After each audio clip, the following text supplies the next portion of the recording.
আসলে বোর্ডে হচ্ছে আমাদের আজকে ছিল পড়ার কথা identifying function from the graph from graph আমরা একটা ফাংশন দেখি আমরা বুঝতে যাচ্ছি বা জানতে যাচ্ছি এটা একটা কি বলে ফাংশন থেকে জানতে যাচ্ছি এটা ফাংশনের গ্রাফ থেকে জানতে যাচ্ছি এটা ফাংশন কিনা মানে গ্রাফ থেকে জানতে চাচ্ছি এটা ফাংশন কিনা সেটার জন্য যেটা লাগবে সেটা হচ্ছে vertical line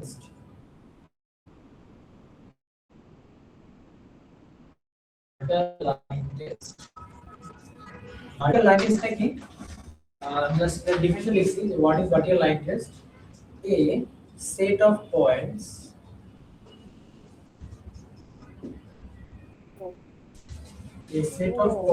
in the plane a set of points in the plane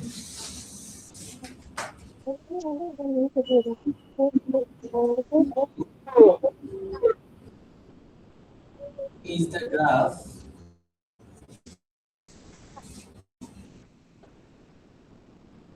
a set of points in the plane is the graph of a function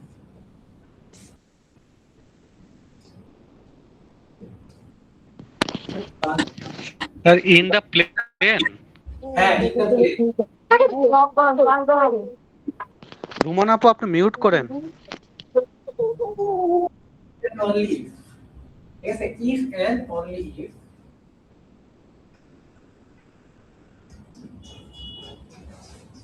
every vertical line every vertical line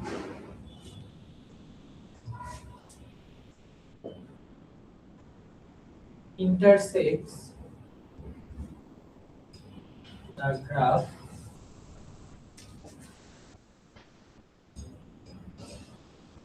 at most one point.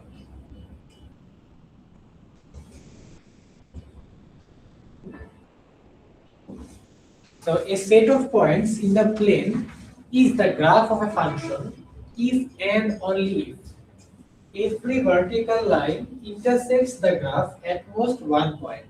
অর্থাৎ আমি একটা অনেকগুলো পয়েন্টকে একসাথে জোড়া দিয়ে একটা graph আঁকলাম সেই গ্রাফটা একটা ফাংশন হবে একমাত্র যখন একটা ভার্টিক্যাল লাইন বা যতগুলো ভার্টিক্যাল লাইন আমার ইচ্ছা আমি ড্র করব ওই গ্রাফের আশেপাশে বা গ্রাফের উপরে সেই ভার্টিক্যাল লাইনগুলো কেবল ওই গ্রাফটাকে একবার ছেদ করবে ম্যাক্সিমাম একবার ছেদ করতে পারবে বেশি ছেদ করবে না তাহলে সেটা হচ্ছে আমাদের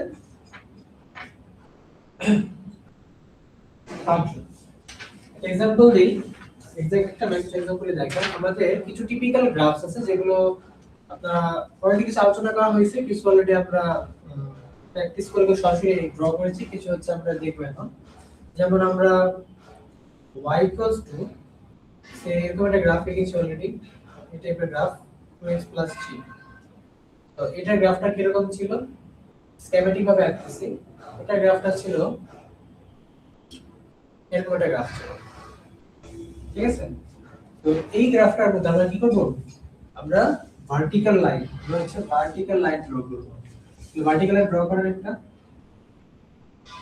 আমরা আরেকটা ড্র করি সো যতগুলো ভার্টিক্যাল লাইন ড্র করি না কেন সেই ভার্টিক্যাল লাইনটা কি করতেছে এটাকে একবার মাত্র ইন্টারসেক্ট করতেছে ঠিক আছে এই মাত্র একবার ইন্টারসেক্ট করতেছে তাহলে এটা হচ্ছে কি একটা ফাংশন অর্থাৎ এই কার্ভটার যে যে ফাংশন থেকে আসছে সেটা মানে যে ইকুয়েশন থেকে আসছে সেটা একটা ফাংশন আবার আরেকটু দেখলে যেমন আমাদের ছিল y x স্কয়ার এটা আমরা সলভ করেছি এটা গ্রাফটা ছিল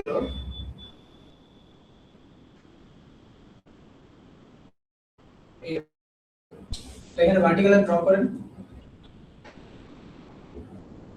সো যতগুলো ভার্টিক্যাল ড্র করি না কেন তা এই গ্রাফটাকে মাত্র একবার ইন্টারসেক্ট করে ঠিক আছে এই যে একবার ইন্টারসেক্ট করে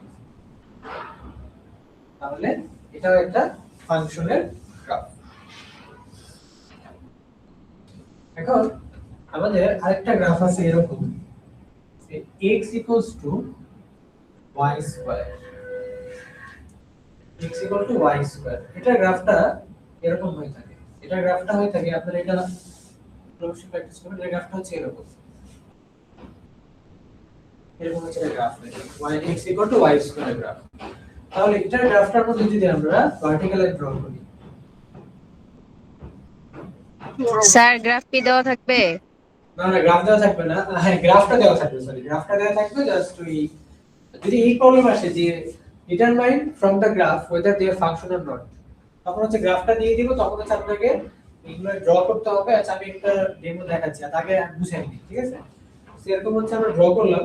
এখন এইখানে দেখেন, এখানে কি হলো, দুইবার ইন্টারসেক্ট দুইবার ইন্টারসেক্ট করব এখানে এবং এখানে, এখানে আবার এখানে। সো যেটা বাকিটা ইন্টারসেক্ট করতেছে, তাহলে এটা আর কি না, ফাংশন না। না, ঠিক আছে? এটা হচ্ছে আমাদের ভার্টিক্যাল লাইন টেস্ট। তো এরকম একটা প্রবলেম আসছে যে আমাদের কিছু সাথে কিছু অবশ্যই ড্র তো করতে হবে, সাথে কিছু লিটারেচার লিখতে হবে। লিটারেচারটা আমি সাইডে লিখে দিই, আমরা এখানে লিখবো। আচ্ছা এটা এই গ্রাফ আঁকা হলে বলেন, আমি লিটারেচার লিখে দিই।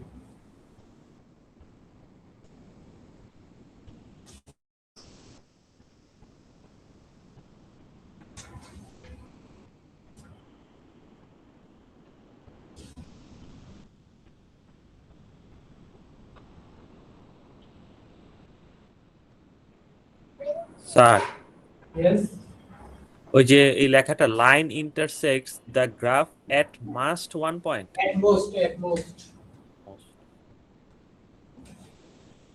ওকে স্যার।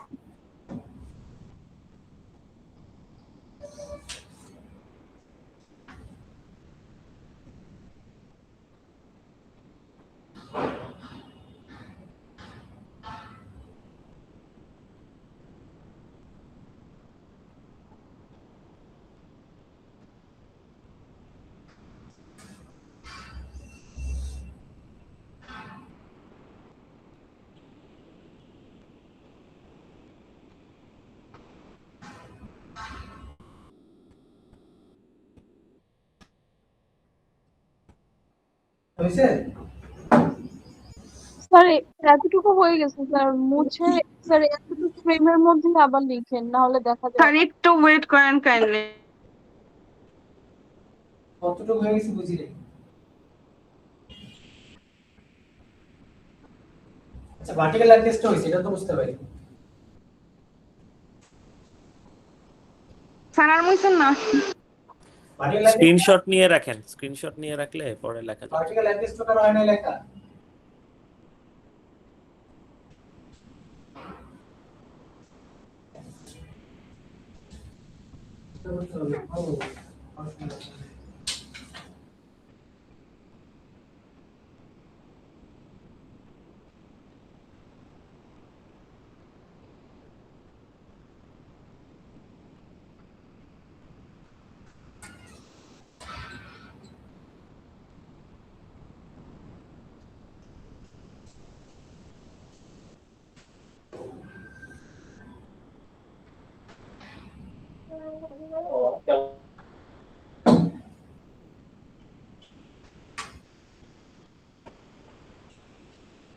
হয়েছে হয়েছে।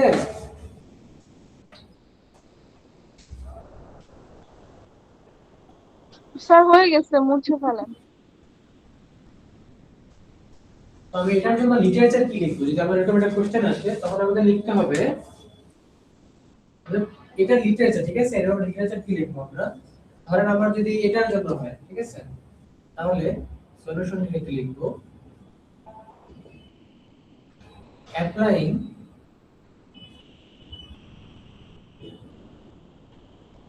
a vertical line test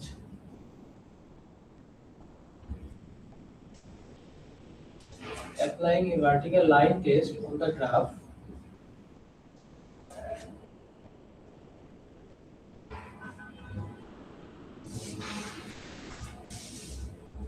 describes that applying a vertical line test on the graph describes that, ঠিক আছে? এটা লিখলাম, হ্যাঁ। এখন এটা লেখার পরে যদি আমার একবার ইন্টারসেক্ট করে তাহলে জাস্ট যে কথাটা হবে, যদি একাধিকবার ইন্টারসেক্ট করে তাহলে জাস্ট সামান্য চেঞ্জ হবে। তাহলে যদি আমরা একবার ইন্টারসেক্ট করে লিখব describes that the line intersects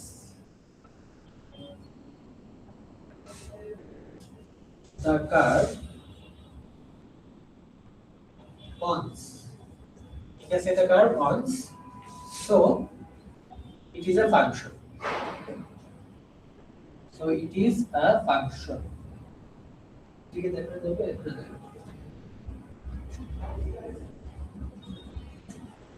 আর যদি ইন্টারসেক্ট না করে মানে একাধিক ইন্টারসেক্ট করে তাহলে লিখবে এখানে কি যদি ইন্টারসেক্ট একাধিক করে স্যার সো এর পরে কি লিখেছেন? so it is a function, so it is a function.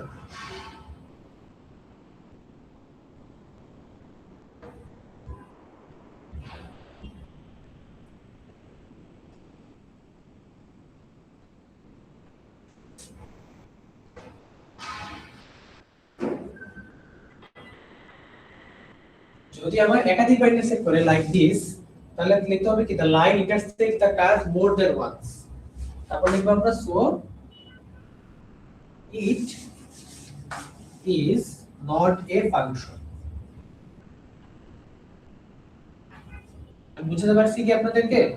যদি আমাদের ভার্টিক্যাল লাইনটা স্যাটিসফাই করে তাহলে লিখব এখানে যে apply vertical line test graph describes that the line intersects the curve once, so it is a function. আবার যখন আমরা মানে যেটা ফাংশন না এরকম কোনো কার্ভ যদি হয় তার ক্ষেত্রে প্রথমে সমাধান লিখতে হবে যে apply a vertical line test on the graph describes that. ধরেন আমরা এটার জন্য যদি হয় তাহলে কি লিখতে হবে the line intersects the curve more than once, so it is not a function. Function হলো একটা কথা, ফাংশন না স্যার মোর দেন কি লিখেছেন? more than once, more than once, o n c e, sorry sir আরেকবার বলবেন? more than once. ওয়ান্স ওটা ONCE okay thanks.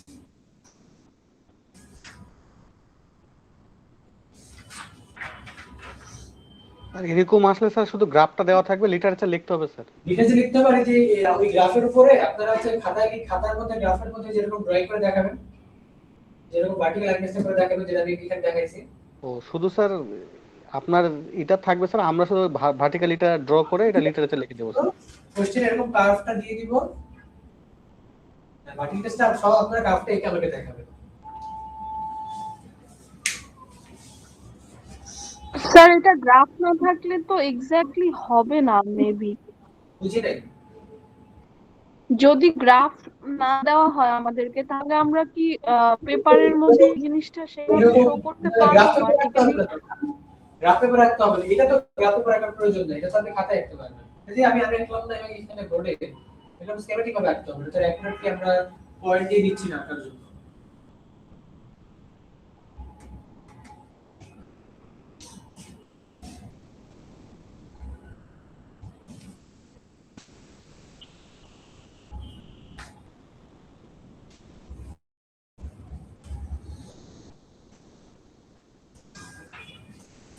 আচ্ছা, তো এখন আমরা যেটা করবো এটা হচ্ছে ফাংশনগুলোর ব্যবহার দেখবো। আমরা যে ফাংশন এত পড়লাম এগুলোর আসলে কিভাবে ব্যবহার হয়।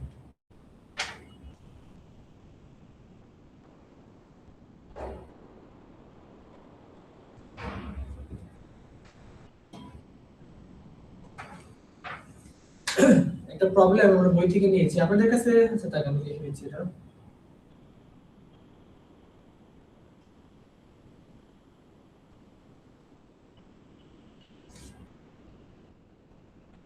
The average cost function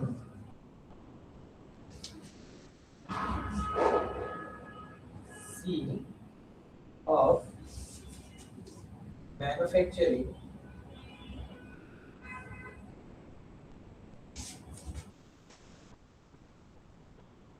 এই কোশ্চেনটা আপনারা আপনার বইয়ে আছে, কারণ বইটা আমি দিয়ে রাখছিলাম, আপনারা কেন রান করতে কিনা জানি না। এটা হচ্ছে এক্স কম্পিউটার্স, তাও তুলে নিতে পারে, সমস্যা নেই, তুলে নেওয়া ভালো, এছাড়া থাকবে। So average cost function of C of manufacturing X computers per day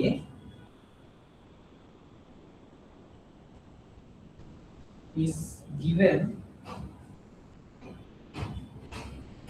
by the function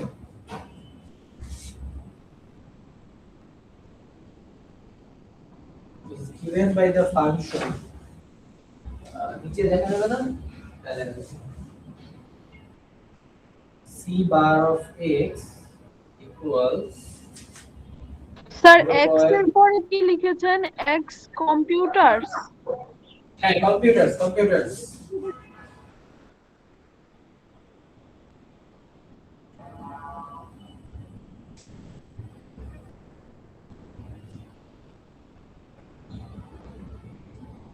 sir given এর আগে কি লিখছেন এটা? And is given. it is given by the function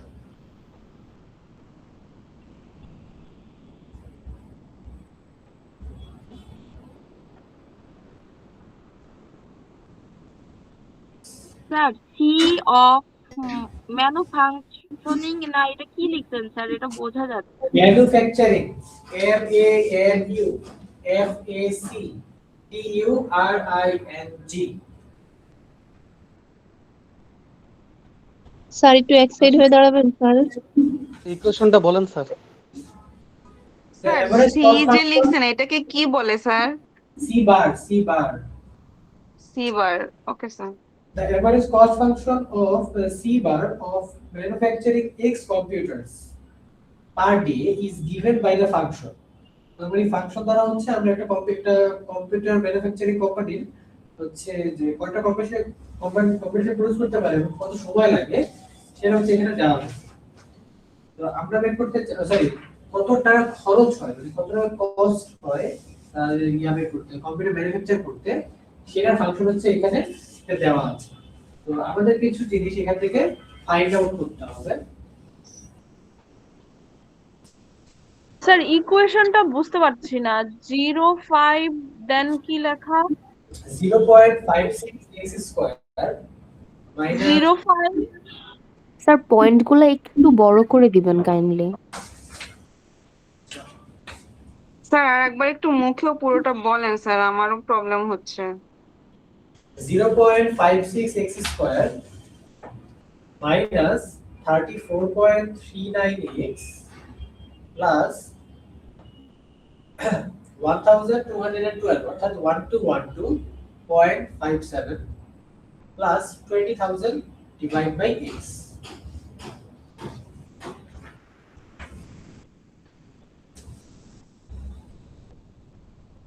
এরপর আমাদের এখান থেকে যেটা বের করব determine the average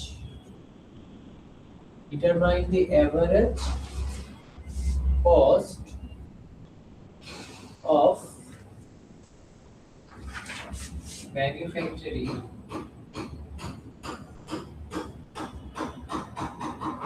determine the average cost of manufacturing এই প্রবলেম হচ্ছে 30 computers in a day 30 computers in a day B নাম্বারটা হচ্ছে 40 computers in a day R C নাম্বারটা হচ্ছে 50 computers in a এই তিনটা প্রবলেম আমরা সলভ করতে চাই তাহলে আমরা এটা কিভাবে সলভ করতে পারি নিচে লেখা হয়ে গেছে আশা করি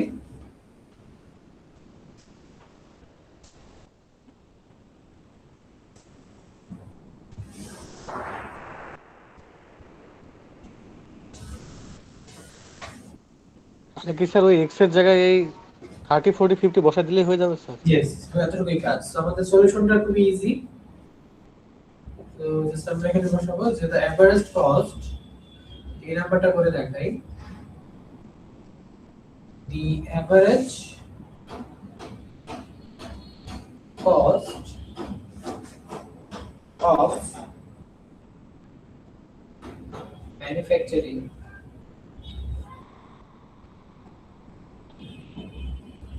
average cost of manufacturing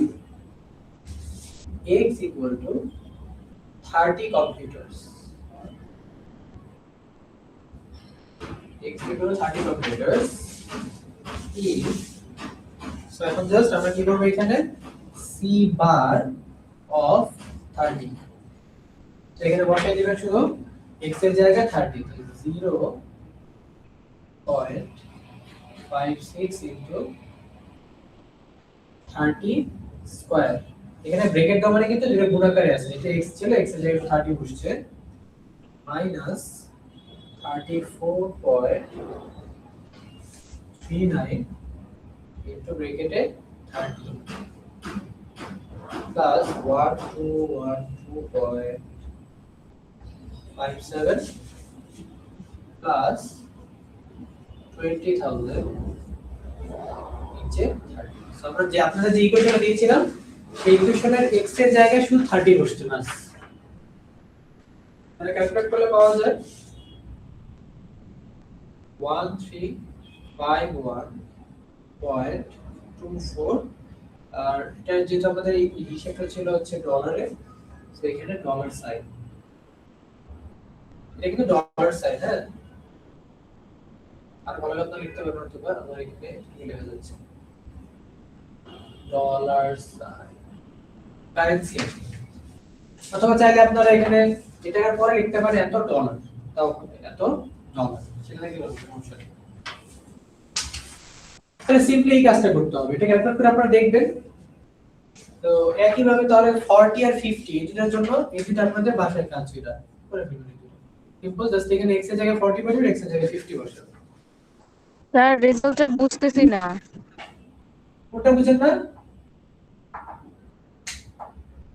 সব ইকুয়ালের পরে কি লিখছেন?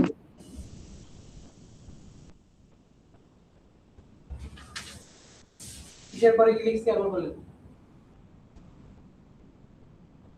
স্যার সমানের ওই পাশে তুমি দিয়ে দিও হ্যাঁ x ডান পাশে বুঝছো একদম রেজাল্ট আছে আচ্ছা 1351.24 এটা তো ক্যালকুলেট করতে গেলে তো হয়ে যায় 1351.24 ডলার আর এখানে এই সাইনটা হচ্ছে সবাই যেটা সেটা এটা হচ্ছে ডলার সাইন ডলার সাইনটা আমার এখানে ভালো আসে না আপনারা এটা লিখতে পারেন এই ডলার সাইনটাও দিতে পারেন অথবা চাইলে এর পাশে লিখে দেন এত ডলার সামনে লিখে দিই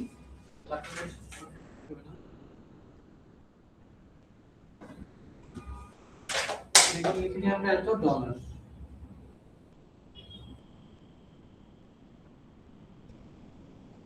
স্যার এটা ডলার হবে কেন?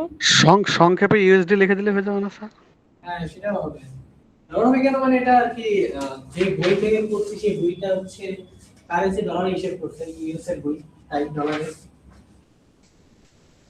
তো 1351 টাকা দিয়ে আপনি কম্পিউটার ব্যালেন্স করতে পারবেন না তাই না তো রিয়েলিস্টিক ভাবে তো আমরা প্রবলেম সলভ করব সেরকম তাহলে 40 আর 50 এর জন্য আপনারা সেম ভাবে x এর জায়গায় 40 বসাবেন একবার x এর জায়গায় 50 বসায় আপনারা মানগুলো বের করে ওদেরকে দেখাবেন ঠিক আছে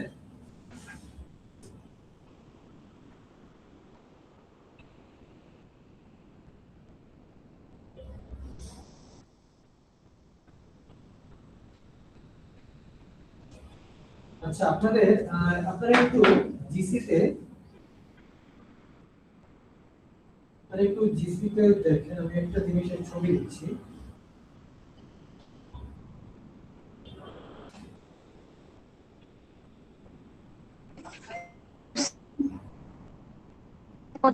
হবে না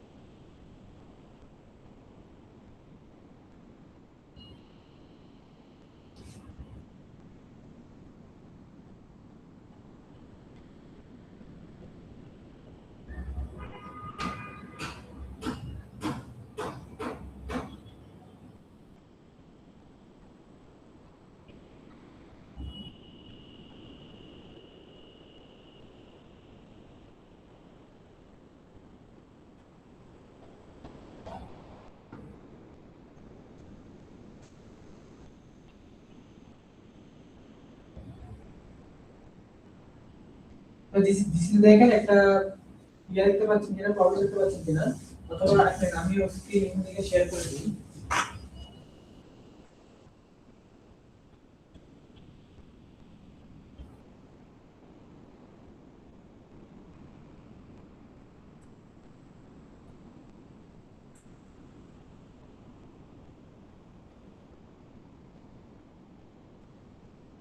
দেখাবে আহ,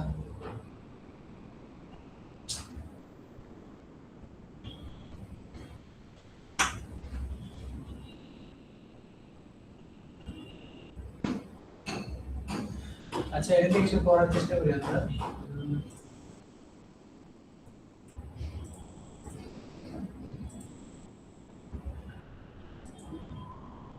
দেখা যায় কি স্ক্রিনটা জি স্যার। দেখা কি লেখা আছে স্যার একটু উল্টো দেখা যায়। আমি এটা কার ইয়ে করতে ভুলে গেছি রোটেট করতে ভুলে গেছি দেখা করতেছি শুনেন বলছে এই গলফ বল ইজ আমি আপনাদের লিখতে সেটা সুযোগে নিয়ে সমস্যা নাই ইজ হিট উইথ স্যার কিছুই দেখা যায় না তো। দেখা যায় না যে স্যার দেখা দেখা যাচ্ছে, যায়, সবাই স্যার? ফোনটা একটু রোটেট করে নেন তাইলে তো হয়। দেখা যাচ্ছে স্যার। আচ্ছা আমি আপনাদের জিসি তে দিয়েছি তাহলে আপনারা একটু জিসি থেকে ডাউনলোড করে রোটেট করে নেবেন নাকি হচ্ছে সেটা আমার করতে হবে সবার জিমেল চেক করলে দেখতে পাবেন। হ্যাঁ স্যার দেখা যাচ্ছে sir. A golf ball is hit with an initial velocity of 130 feet per second.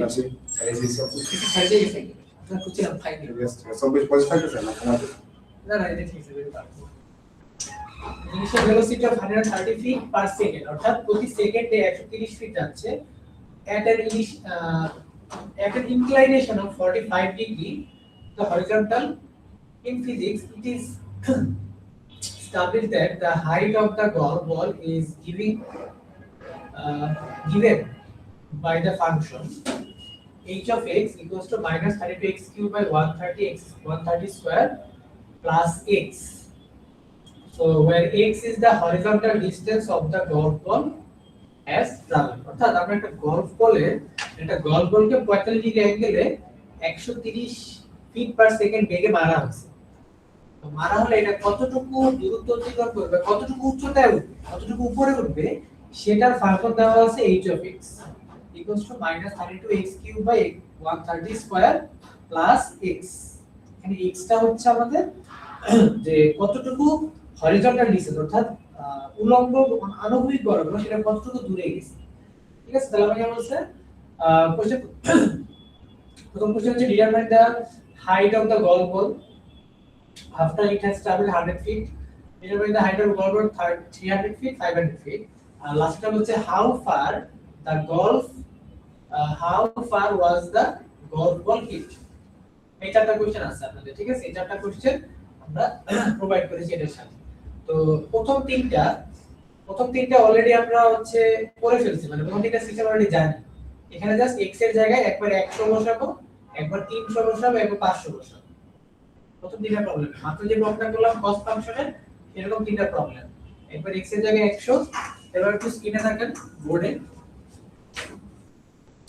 উপর নিচে স্ক্রিনশটটা এখন জাস্ট কি হবে ফাংশনটা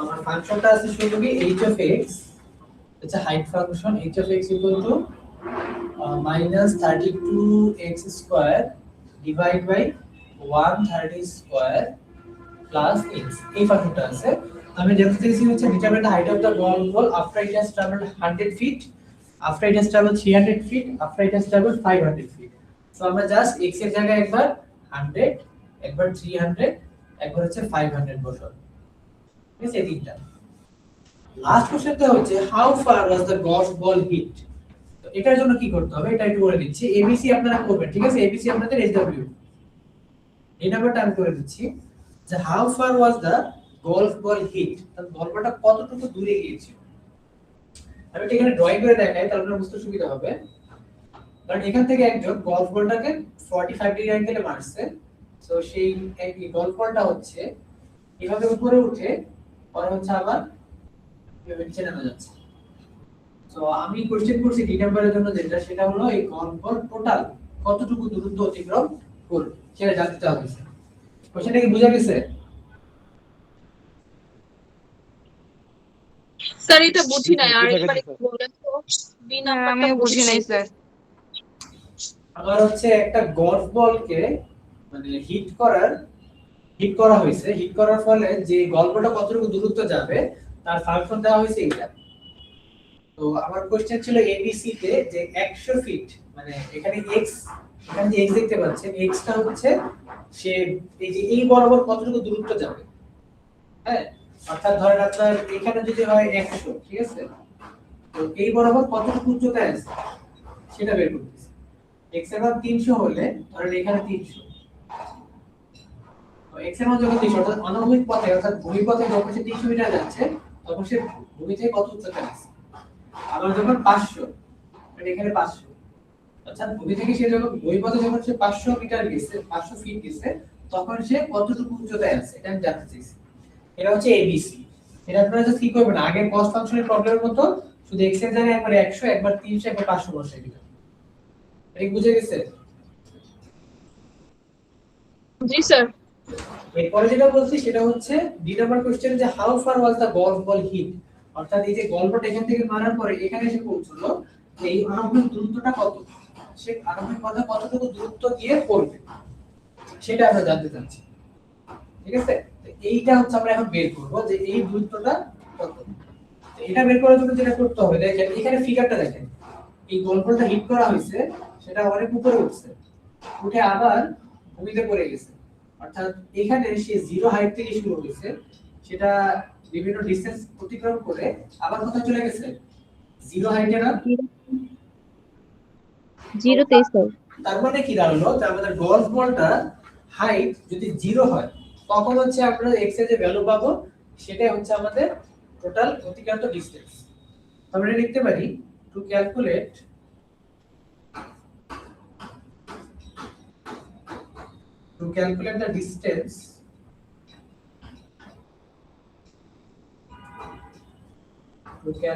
the distance of golf ball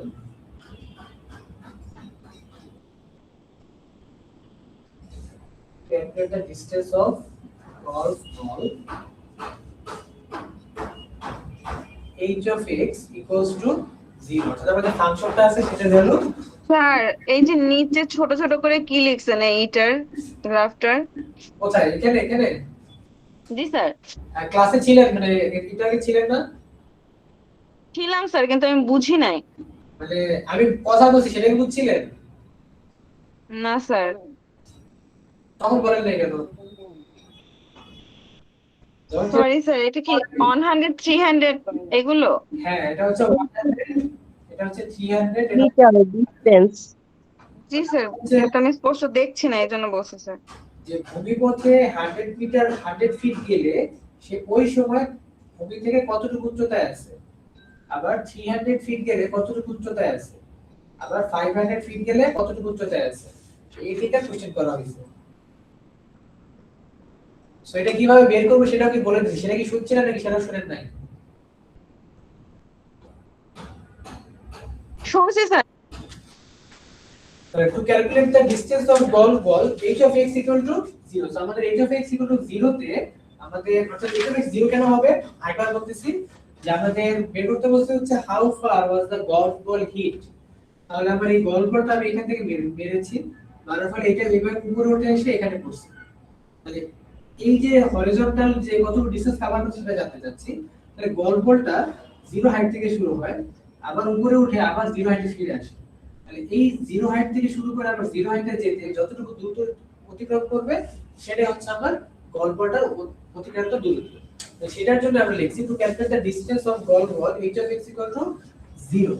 so h of x আমার ছিল একটা ফাংশন, তো -32x square divide by 130 square minus 32x square divided by 130 square plus x equals to 0। তাহলে আমাদের এই কোশ্চেনটা সলভ করতে হবে। তাহলে এখন আমরা এখানে এই পাশে নেগেটিভ এটা পজিটিভ, তো এটা যদি দুই পাশে পাঠাই দিই তাহলে পজিটিভ হয়ে যাবে। তো x equals to 32x square divide by 130 square. তাহলে এখন আমাদের যেটা কাজ সেটা হচ্ছে দুইটাকে একই পাশে রাখা। দুইটাকে একই পাশে রাখা তার মানে হচ্ছে আমি x টাকে ওর পাশে নিয়ে যাব, নিয়ে গেলে কি হবে, এটা মাইনাস এটা equal to 0। 32 x square divide by 130 square minus x equal to 0। এই পর্যন্ত কি বুঝতে পারছেন? কোথাও না বুঝলে বলেন, মানে এগুলো তো এবার নিচে নিচে লিখতে হবে, আমি হচ্ছে যেহেতু বারবার বোঝা লাগবে না হলে এই জন্য আমরা পাশাপাশি লিখছি। না বুঝলে আমাকে বলেন এই পর্যন্ত।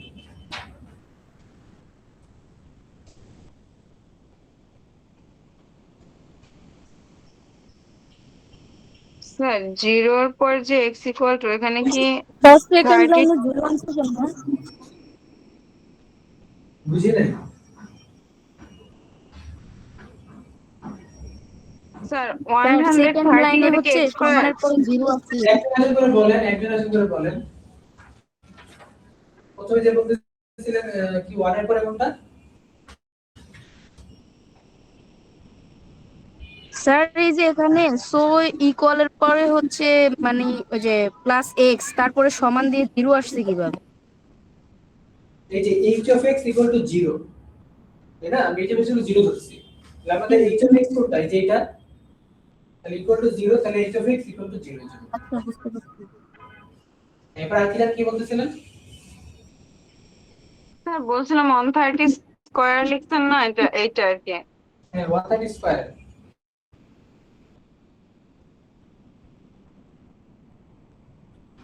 এই পর্যন্ত কোথাও না বুঝলে বলেন।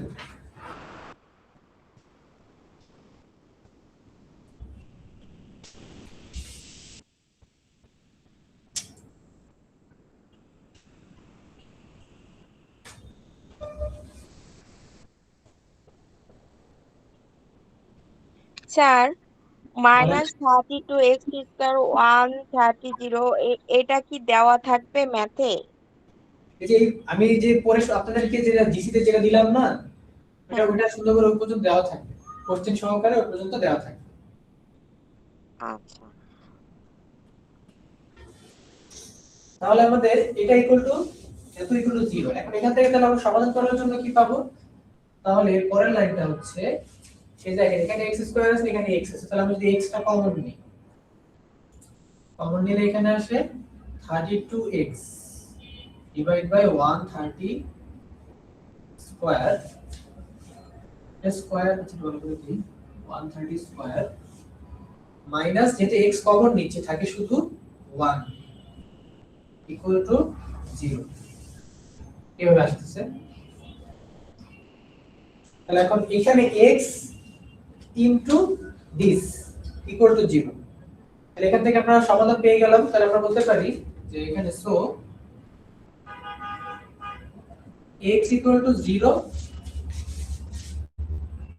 x ইকুয়াল টু 0, যেহেতু এই দুইটার গুণফল 0 তাহলে হয় এটা 0 অথবা এটা 0, x মানে অথবা এটা 0, তাহলে or 32x by 130 square minus 1 equal to 0। Sir 32x এর সাথে স্কয়ার ছিল না, ওইটা কোথায় গেছে? এই যে দেখেন এখানে এই যে এখান থেকে এখানে দেখেন আমি x কমন নিয়েছি, x কমন নিয়েছি, কমন নিলে কি হচ্ছে এখানে x স্কয়ার ছিল, একটা x কমন নেওয়ার কারণে শুধু একটা x আছে। আবার এখানে এই যে এখানে একটা x ছিল, x কমন নেওয়ার কারণে এখানে শুধু 1 আছে। আচ্ছা বুঝতে পারছি। তাহলে এখানে আমার ফাইনালি এটা আসতেছে। তাহলে এখান থেকে আমাদের সমাধান করতে হবে। আমি এই পাশে একটু লিখে দিচ্ছি যে এই জায়গাটা। তো এখান থেকে তাহলে লেখা যায় 32x divide by 130 square equals to 1। Minus 1 টাকে জাস্ট এই পাশে পাঠিয়ে দিচ্ছি। তো সেখান থেকে লেখা যায় 32x ইকুয়ালস টু এই যে এটা এই পাশে চলে যাবে, এই পাশে নিচে যেটা আছে তার উপরে চলে যাবে, তাহলে 1 ইনটু 130 স্কয়ার, সো 130 স্কয়ারই হবে।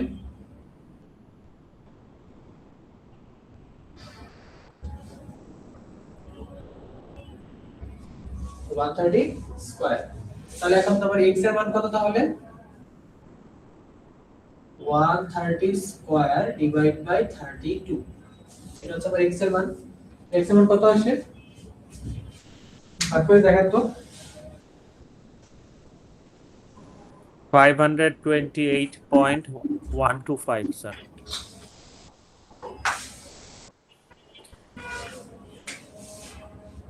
28 520.12 তার মানে এটা 528.125 ফিট দূরে গিয়ে পড়বে।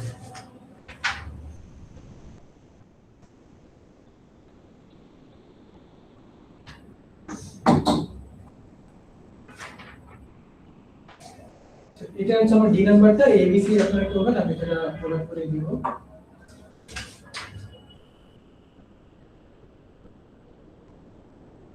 এটা কি এই যে নরমাল স্যার 528 পয়েন্ট না ওইটা স্যার 528.125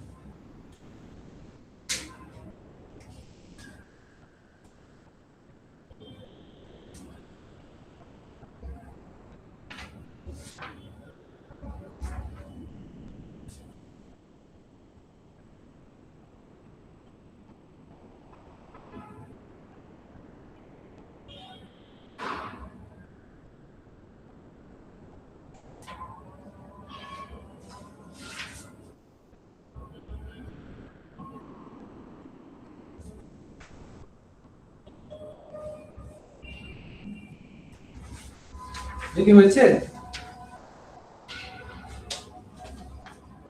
জি স্যার। দিলাম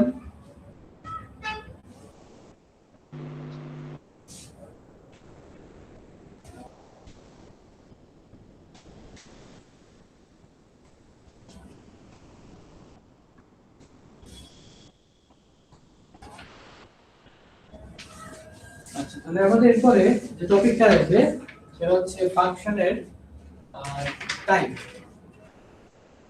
ফাংশনটা হচ্ছে এরকম ইভেন এন্ড অড, ঠিক আছে? ইভেন ফাংশন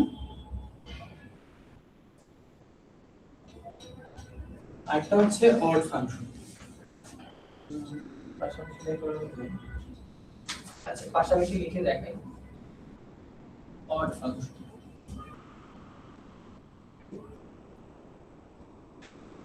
একটা ইভেন ফাংশন কি রকম হবে? একটা ইভেন ফাংশন হচ্ছে f অফ x এর জায়গায় যদি আমরা -x বসাই তাহলে আমরা যেটা পাবো সেটা হচ্ছে f অফ x পাবো। অর্থাৎ একটা ফাংশন, আমাদের একটা ফাংশন আছে f অফ x, ঠিক আছে? অর্থাৎ x রিলেটেড একটা ফাংশন দেওয়া আছে সামথিং, ধরেন 2x স্কয়ার দেওয়া আছে। এখানে x এর জায়গায় যদি -x বসাই তাহলে যদি আমি আগের ফাংশনটাই রিটার্ন পাই তাহলে সেটাকে বলা হয় একটা ইভেন ফাংশন, ঠিক আছে? একটা ফাংশন f অফ x দেওয়া, যদি f of -x equal two x হয়, f অফ x হয় তাহলে সেটাকে বলবো আমরা ইভেন ফাংশন। আর যদি f of -x equal two -f of x হয় তাহলে সেটাকে বলবো আমরা অড ফাংশন। কারণ আমাদের তুমি एग्जांपल দিয়ে দিলে বুঝাচ্ছি একসাথে। আগে হচ্ছে ডেফিনিশনটা বুঝি যে f অফ, কারণ আমরা f অফ x এর জায়গায় যদি -x বসাই, যদি আমরা আগের ফাংশনটা রিটার্ন পাই তাহলে সেটাকে বলা হয় ইভেন ফাংশন। আর যদি একটা ফাংশনের f অফ -x এর পরিবর্তে যদি -f অফ x অর্থাৎ ওই ফাংশনের সামনে নেগেটিভ চলে আসে তাহলে সেটাকে বলবো আমরা অড ফাংশন। তো एग्जांपल দেখি। আচ্ছা, eg মানে হচ্ছে एग्जांपल-এর রাশিয়া, অর্থাৎ এটা ল্যাটিন ভাষায় লেখে eg লিখলাম আমরা। তো এখানে f of x equals to 2x square, আমরা চেক করতে যাচ্ছি এটা ইভেন ফাংশন না অড ফাংশন। তো এটা আমাদের গিভেন ফাংশন। তো f of -x equal two 2 into -x square. তাহলে এখানে স্কয়ার করলে কি আসবে? মাইনাস মাইনাস প্লাস হয়ে যাবে, তো 2x স্কয়ারই আসছে। তাহলে যে ফাংশনটা পেলাম এটা হচ্ছে আমাদের ইভেন ফাংশন।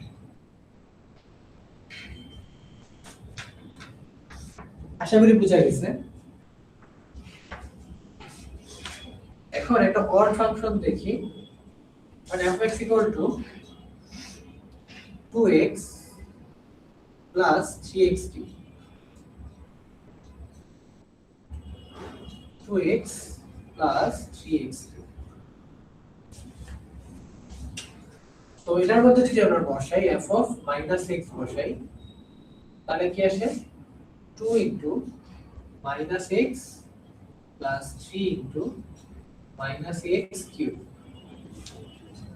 তাহলে এখানে আসে minus 2x আর এখানে কিউব আছে তারপরে প্লাস মাইনাস মাইনাস আছে প্লাস আবারও তিনটা মাইনাস তাই না সো এই মাইনাস মাইনাস হয়ে যায় প্লাস আবার এই প্লাস আর মাইনাস হয়ে যাবে minus so finally minus 3x cube so এখন দেখেন আপনি দুইটা থেকে মাইনাস কমন নেই 2x প্লাস 3x কিউব তাহলে আমাদের আগের ফাংশনটা রিটার্ন আসছে তার সাথে কি মাইনাস আসতেছে সিমিলারলি এখানে কি ছিল f of x সো এখন -x থেকে f of x পাওয়া গেলে সেটা হচ্ছে ইভেন আর f of -x বসে যদি মাইনাস f(x) এর ফাংশন পাই সেটা হচ্ছে অড ফাংশন কোথাও না বুঝলে আমাকে বলেন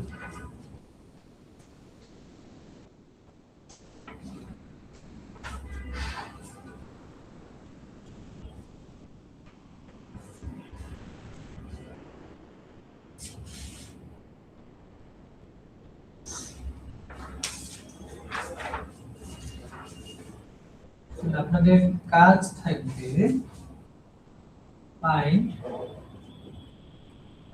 মেথড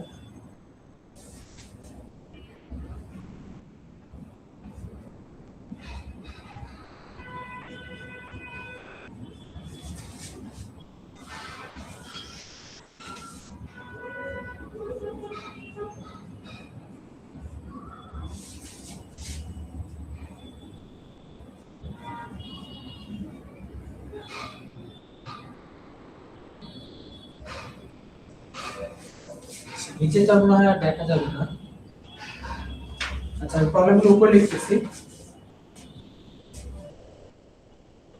স্যার ফাইন্ড এর পরে কি লিখেছেন ওটা find whether whether the functions are even or odd প্রথমটা হচ্ছে চেক করব যেটা সেটা হলো f of x equal to x square minus 5 দ্বিতীয়টা হলো f of x equal to 5x cube minus x আর তৃতীয়টা হলো f of x উপরে এসে কত দুইটা হচ্ছে পরেরটা হলো f of x equal to modulus x এটা মডুলাসের কাজ কি জানেন পড়া হচ্ছে না মডুলাসের কাজ যেরকম রকমপত্রে রাখ ভুলে গেছি স্যার আরেকবার বলে দেন স্যার ভিতরে যদি কোনো নেগেটিভ সংখ্যা যায় সেটা কি হয়ে যাবে পজিটিভ হয়ে যাবে অর্থাৎ আমরা যদি যে মডুলাস দেই মানে মডুলাস -3 এটা হয়ে যাবে +3 স্যার 3 নম্বরে কি ইকুয়াল টু যে এক্সট্রা লিখছেন ওর আশেপাশে ওটা কি সাইন দিছেন দুইটা মডুলাস যে এখানে এটা মডুলাস বলে এটাকে মডুলাস এখানে যেটা লম্বা থাকবে না মডুলাস মডুলাস ভিতরে x ঠিক আছে এগুলো আপনারা চেক করবেন যেটা কি ইভেন ফাংশন নাকি odd function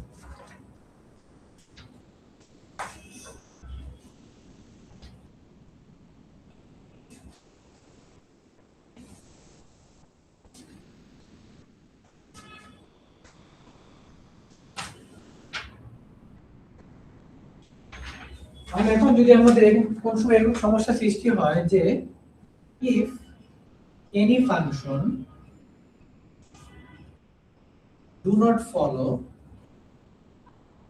if any function do not follow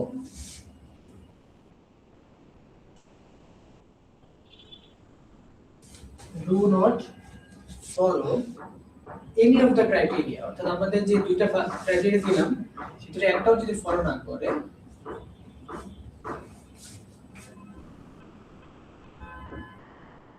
any of the criteria then they are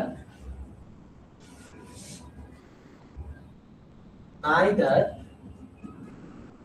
বা neither আপনারা যেটা বলেন neither even nor an odd function. তাহলে আমাদের যদি কোন ফাংশন যদি এই দুইটা ক্রাইটেরিয়া একটাও স্যাটিসফাই না করে তাহলে সেটা ইভেন ফাংশনও না অড ফাংশনও না, তাহলে এই দুই ক্রাইটেরিয়ার মধ্যে পড়ে না। এর एग्जांपल দেখে বুঝতে পারবো সে f of x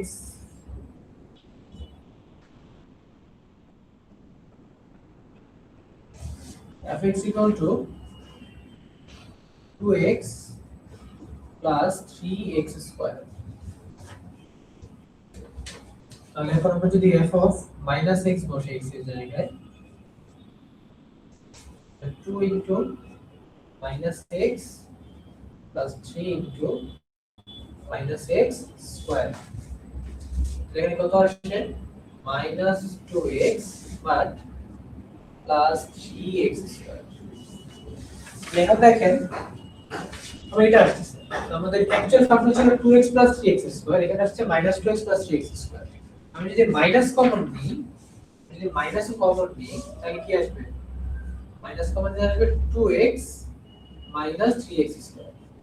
অর্থাৎ আমরা কোনোভাবেই অ্যাকচুয়াল আগের ফাংশনটা ফেরত পাচ্ছি না, অথবা আমাদের যদি এইভাবে আসতো -2x plus 3x square, অর্থাৎ মাইনাস দুটোর সামনে মাইনাস আসতো এবং দুটোর সামনে যদি মাইনাস তাহলেও হইতো, এটাও আসে না আর পুরোটা পজিটিভ হয় না। তাহলে যেহেতু এটা কোনোটাই হচ্ছে না, তাহলে আমরা বলতে পারি ফাংশনটা একটা ফাংশন, মানে ইভেন ফাংশনও না অড ফাংশনও না। আমরা বলবো so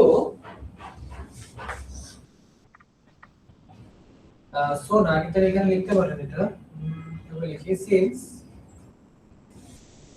f of -x not equal to f of x or f of -x not equal to -f of x, কোনটাই না।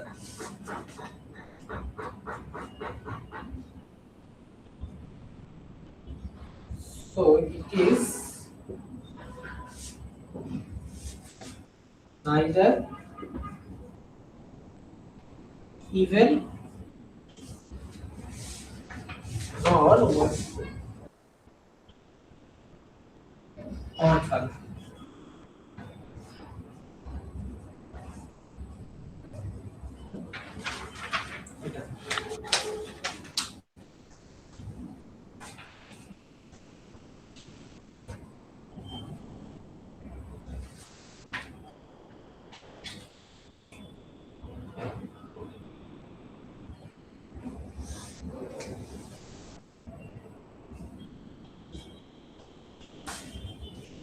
আশা করি বুঝতে পারছেন?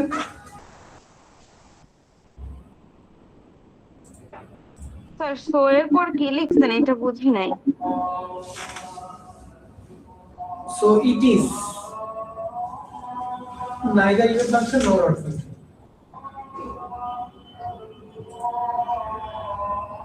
এবার মেসেজের ভিতরে আমরা শ্যাডিং বুঝি চেয়ে দেয় ক্লাস টাইম শেষ জানি আজকে তো লাস্ট ক্লাস, তারপর ছুটি।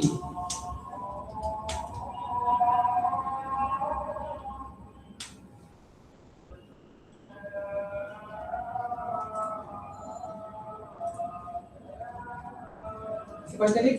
14।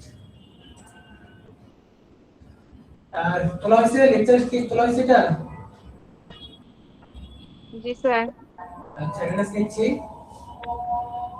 MP Tanvir, MP Mahadi Hasan,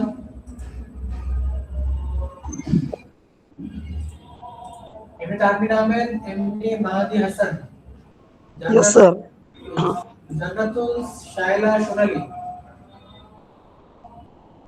sir मादी আছে দিয়েছি, ওইবি Rahman Bhuiyan,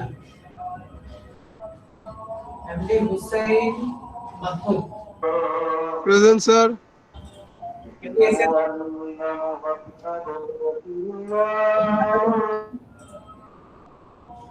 হাদিজা Akter Bithi, sir MD Setabul Islam sir.